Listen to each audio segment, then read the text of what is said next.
কে কে কে কে কে কে কে তুমি?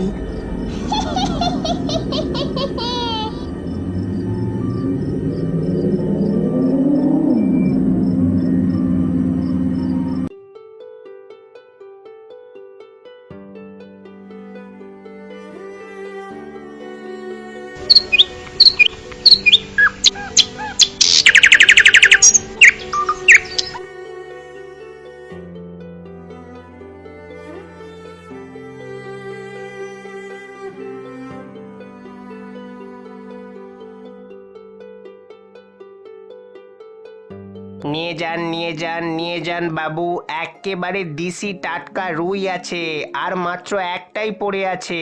খুব ভালো মাছ। বটে, তা কত করে দিচ্ছ তোমার এই দিশি টাটকা রুই? একদম বাবু, একদম 180 করে, একেবারে সকালে টাটকা ধরা মাছ। ঠিক আছে ঠিক আছে, তবে 80 নয়, ওই 70 করে নিও।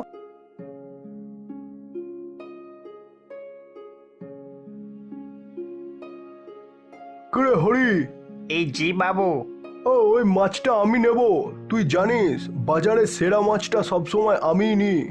আচ্ছা বাবু, ঠিক আছে। এই ঠিক আছে মানে?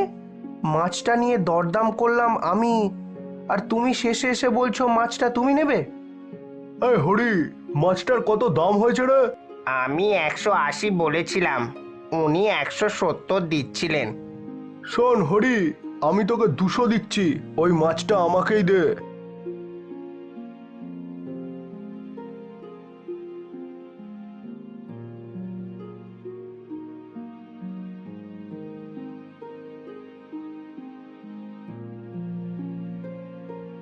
এই বেটা হরি, এটা কিরকম হলো? কিরকম আবার হলো? পয়সা ফেঁকো, তামাশা দেখো। হ্যাঁ, ঠিক আছে, এটা তোলা রইলো, এর হিসাব আমি তোর থেকে পরে নেব।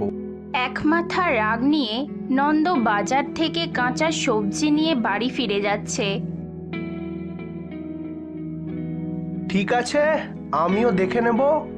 আমার হাতের মাছ কেড়ে নেওয়া, এক মাঘে শীত যায় না। হ্যাঁ, দিন আমারও আসবে, তবে মাছ নিয়ে যায়নি দেখলে আমার বউ বাড়ি মাথায় করবে। যা রণচণ্ডী বউ আমার, বাজার থেকে তো কাঁচা সবজি নিয়েছি। যাই বাড়ি গিয়ে দেখি আমার কপালে আজ কি নাচছে।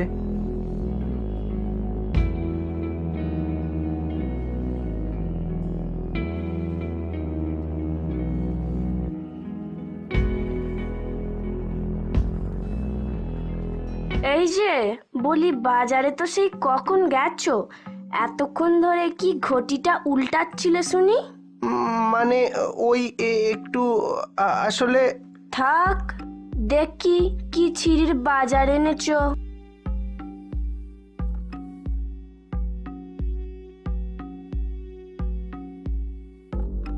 সজনের ডাঁটা। কেন, বেশ মোটা মোটা। মুড়ো ঝ্যাঁটা। ফুলকপি। সতেজ, বেশ তাজা। পোকায় খাওয়া হাজা। বলি, এই এই মিনসে, তোমার মাছ কোথায় গেল? শোনো না লক্ষ্মীটি, আমি মাছ কিনতে গিয়েছিলাম, কিন্তু আমি তোমার আর একটা কথাও শুনবো না। সেই বিয়ের পর থেকে আমার হাড় মাস সব জ্বালিয়ে এক করে দিল। শোনো গিন্নি, আমি সত্যি মাছ আনতে গিয়েছিলাম আসলে। নন্দর বউ তার কোনো কথাই না শুনে বাজার করার ব্যাগ হাতে করে ঘরের ভিতরে চলে গেল, আর নন্দ সেখানেই মন খারাপ করে দাঁড়িয়ে রইল। তুমি তো আমার কোনো কথাই শুনলে না।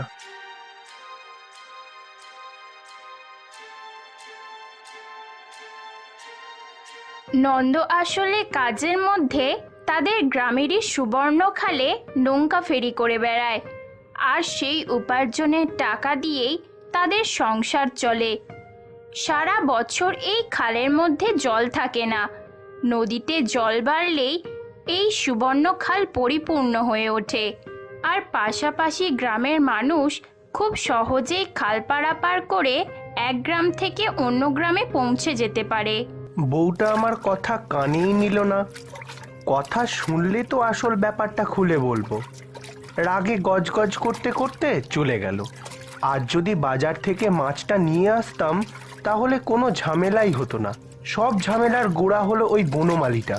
আচ্ছা, ওর মতো কি আমার অনেক টাকা আছে যে বেশি দাম দিয়ে মাছ কিনবো?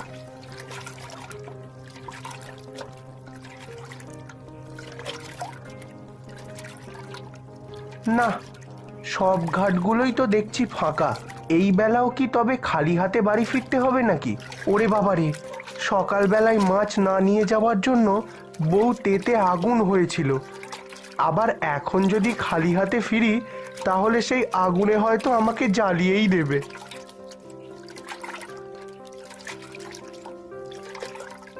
না না, আরো একটু এগিয়ে যাই।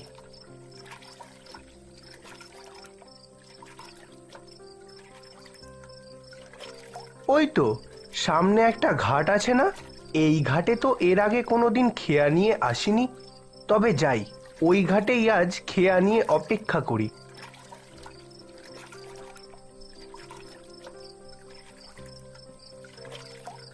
নন্দ তার বউয়ের ভয়ে আজ অনেক দূরে অচেনা এক ঘাটে তার নৌকা নিয়ে এসেছে ফেরি করার জন্য। এদিকে সূর্যদেবও আকাশের কোলে ঢলে পড়েছে। সেই খালপাড়ের ঘাটে অন্ধকার নেমে এসেছে। এ যে অন্ধকার করে এলো, এখনো তো এদিক ওদিক কাউকে দেখছি না।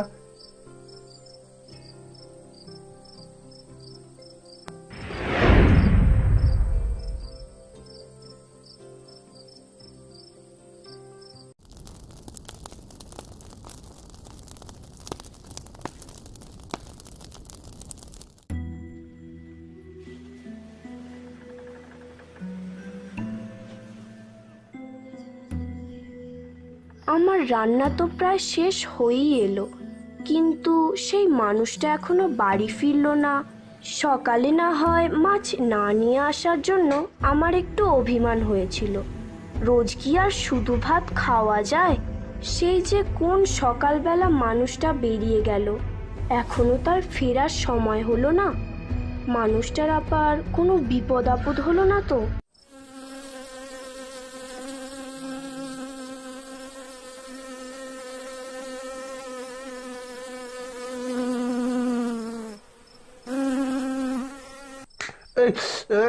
কে রে কে? ও মশা, ধুর ছাই, ভাল লাগে না। বেশ শান্তিতে ঘুমাচ্ছিলাম, ব্যাটার মশা এসে ঘুমটা কেচিয়ে দিল।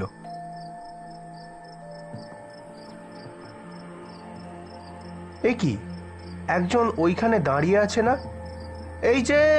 এই যে আমি ওই নৌকার মাঝি।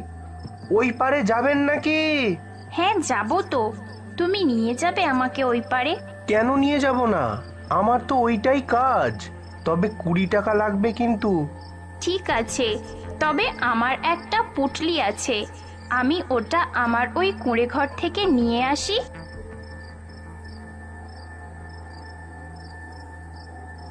কুঁড়ে ঘর? এ কি, এখানে কুঁড়ে ঘর এলো কোথা থেকে? আমি যখন এই ঘাটে এলাম তখন তো এখানে কিছু ছিল না। এই যে শোনো, কে তুমি? কি তোমার পরিচয়? আর তুমি একা সন্ধ্যের পর এই খালপাড়ের বাঁশতলায় কি করছো? আমি তো এখানেই থাকি। এই খালপাড়ের বাঁশতলা আমার খুব ভালো লাগে। আমি তো মরার পর থেকে এই খালপাড়েই ঘুরে বেড়াই। মরার পর মানে? হ্যাঁ রে, মরার পরই তো। এই ঘাটে কেউ আসে না, তবে আজ দেখি একটা নৌকা পাড়ে দাঁড়িয়ে। তাই তো তোর ঘাড়ে চেপে ওই পাড়ে যাওয়ার স্বাদ হলো। কে কে কে কে কে কে- কে কে তুমি?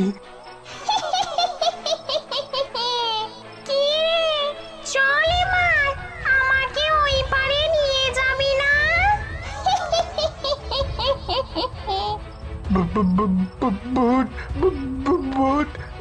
ভূত। আয় আয় আমার কাছে। আজ তোর ঘাড়ে চেপে আমি খালের ওই পারে যাব। নন্দ কোনো প্রকারে সেদিন ওই খালপাড়ের বাঁশতলা থেকে নিজের নৌকা নিয়ে পালিয়ে এসেছিল। আর তার সাথে ঘটে যাওয়া ঘটনা সে তার বউকে কিচ্ছু বলেনি। নন্দর সাথে ওই ঘটনাটি ঘটার পর থেকে সে দিনের আলো ছাড়া কখনোই আর নৌকা নিয়ে খালে নামতো না।